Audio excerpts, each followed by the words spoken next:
Hello and welcome to a reflective piece on my Big Data and AI CPD presentation, where I will be discussing its rationale and evaluating its success.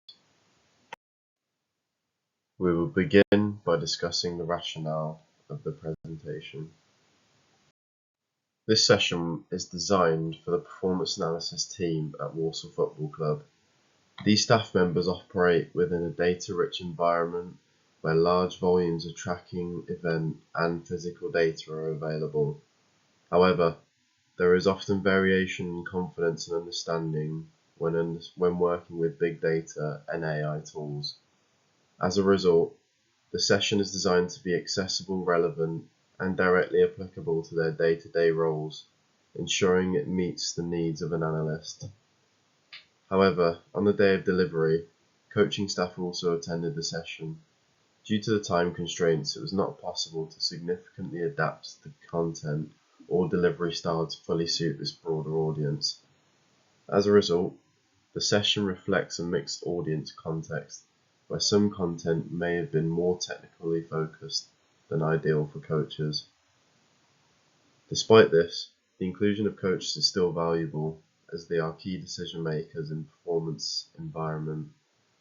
This reinforces the importance of ensuring that analytical insights are communicated clearly and translated effectively for different stakeholders.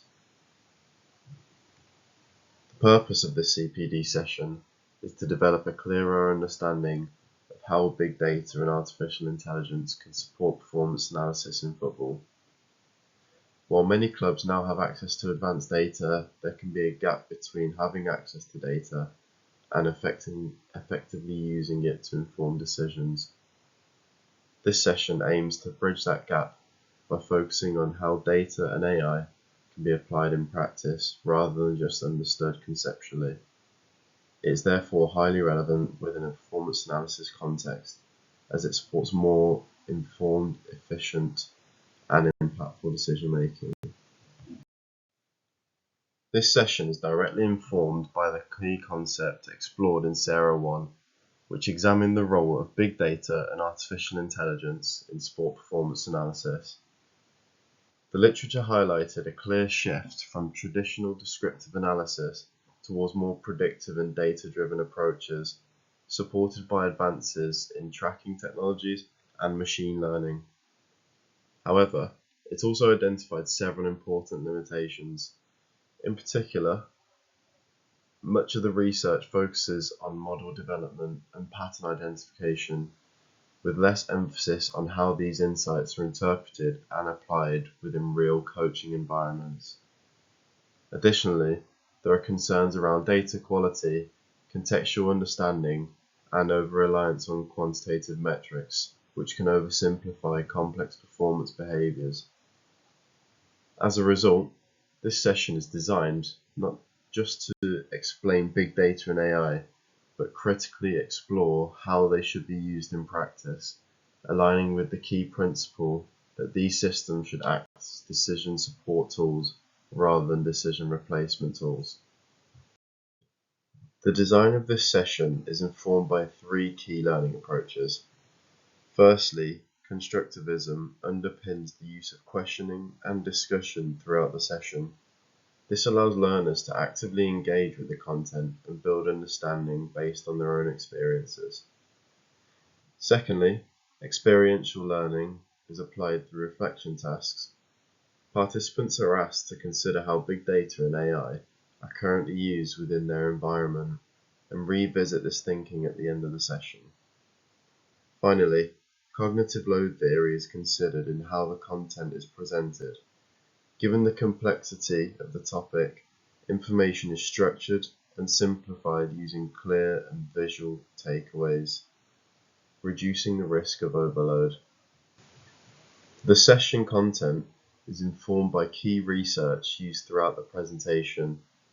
For example, Ryan and Mehmet 2016 are used to structure the session around the big data pipeline, helping explain how data moves from collection through to decision making. Research from Goodmanson and Horton and Paparaldo et al. 2018 and 17 supports the use of AI for pattern recognition, player evaluation, and predictive modeling.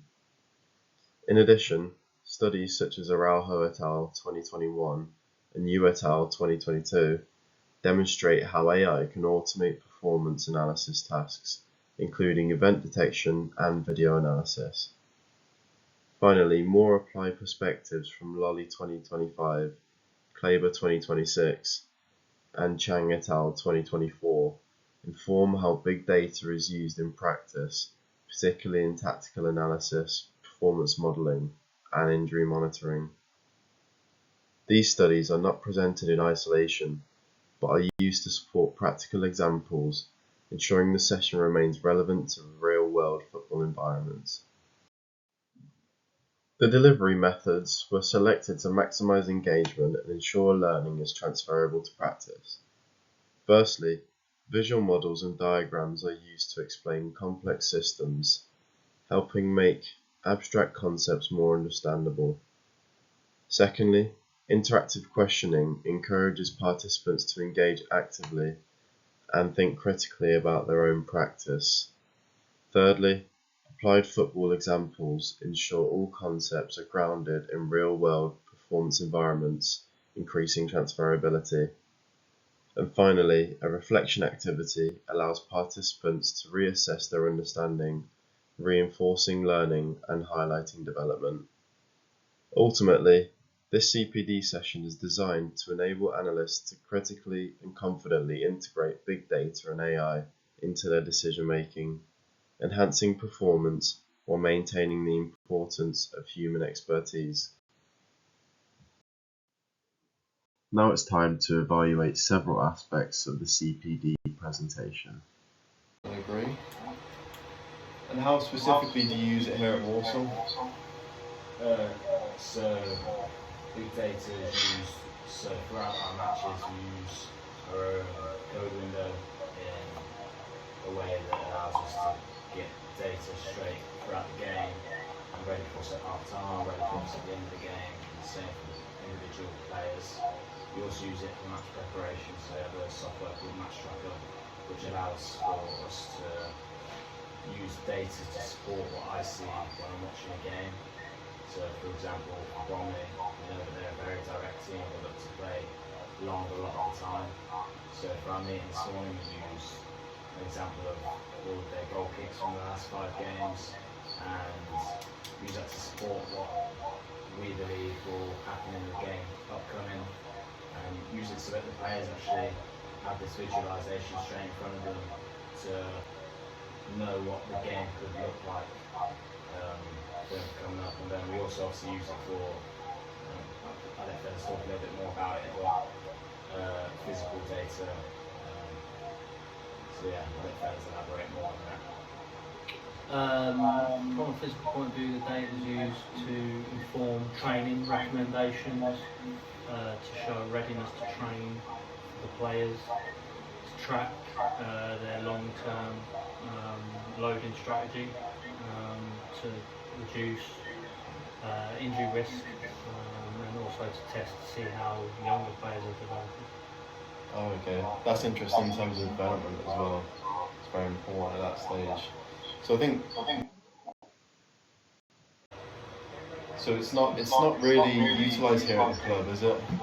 No, we don't. I don't personally use AI for anything really, apart from there's been a small occasion where I've used it to build graphs, but that's from a data source we've got. That's all I've really ever used AI for personally. Yeah.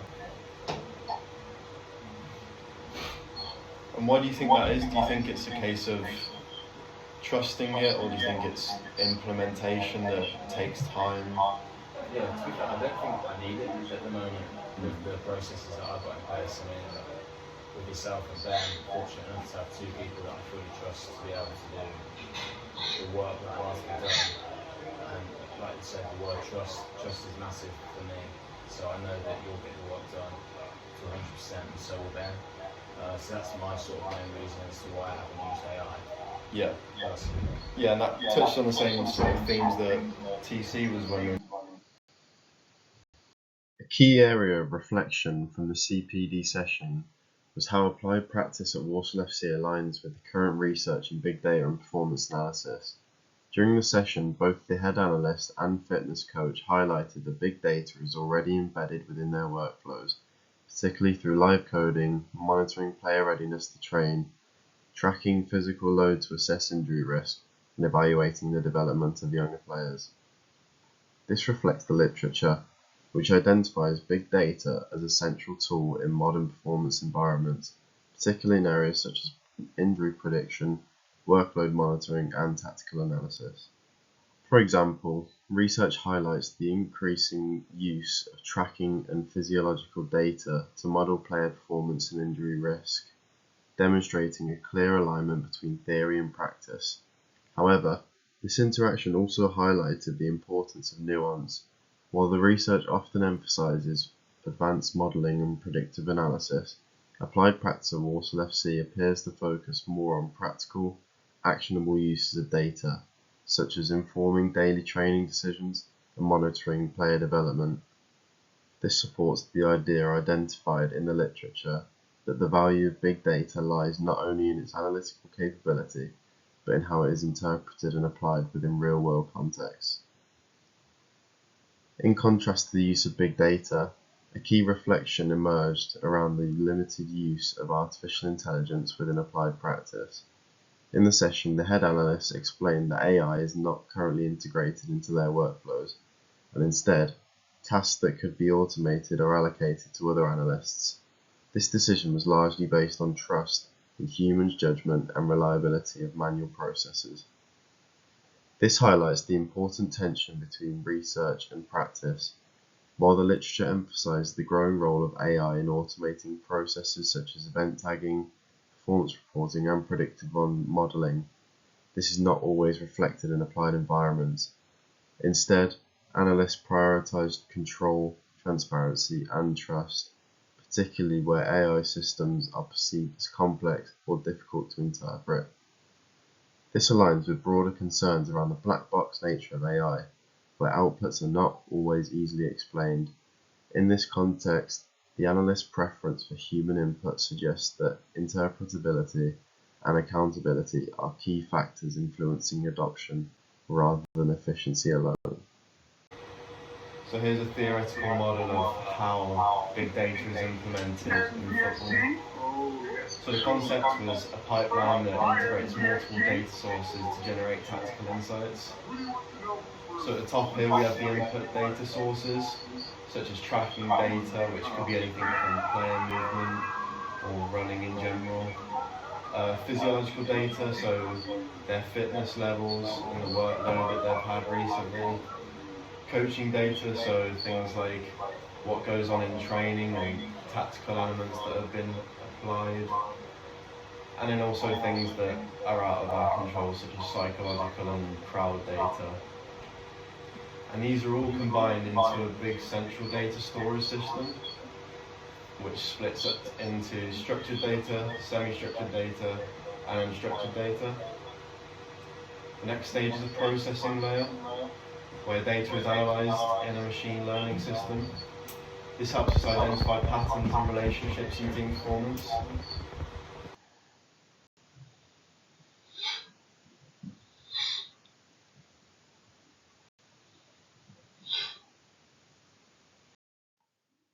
A further area of reflection relates to the use of visual aids when presenting the big data stack.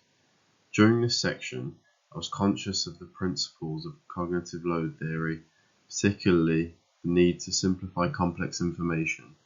To support this, I used a diagram of the big data stack and actively guided the audience through it by highlighting specific components. This approach aimed to reduce intrinsic cognitive load by structuring information clearly and directing attention to key elements, making a complex analytical process more accessible. However, upon reflection, this was partially undermined by the inclusion of a large amount of text on the slide. While the intention was to provide detailed explanation, this may have increased extraneous cognitive load, as the audience was required to simultaneously process both spoken information and written text. This can lead to split attention, where learners divide their focus between reading and listening, potentially reducing overall understanding. As a result, although the use of diagrams was effective in supporting learning, the volume of on-screen text was likely counterproductive. A more effective approach would have been to minimize text and rely more heavily on the visual model, using verbal explanation to guide interpretation. This would better align with cognitive load principles by reducing unnecessary information and allowing learners to focus on the key message. So traditionally in performance analysis, big data is used to collect individual statistics like shooting percentages and successful passes made by a team. But now big data allows us to move beyond that. Basic statistics are being computationalized by other areas, and we're starting to understand the game at a much deeper level as analysts. Instead of only looking at isolated numbers like shots or passes, we can analyse now how actions are connected across even matches or an entire season completely.